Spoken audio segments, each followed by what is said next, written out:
Cotinoïdes. On a besoin de vos lumières ce matin, Virginie Salmen. Ces produits étaient interdits.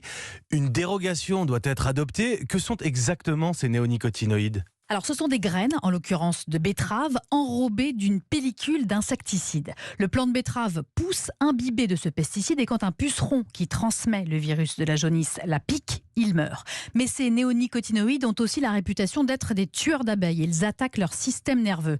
L'argument de nombreux agriculteurs, c'est que les plants de betterave ne produisent pas de fleurs, donc pas de risque que des abeilles viennent butiner.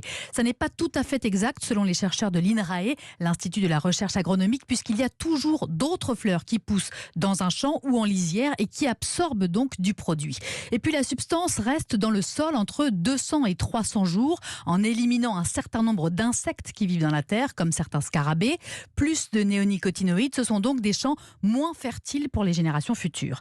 Un argument a été mis sur la table par certains scientifiques, pas retenu pour l'instant dans le projet de loi. Il faudrait, selon eux, au moins des surfaces de compensation pour les abeilles. Par exemple, planter un petit champ de luzerne à côté d'un champ de betterave pour les attirer et les nourrir. Virginie Salmen, spécialiste environnement d'Europe 1.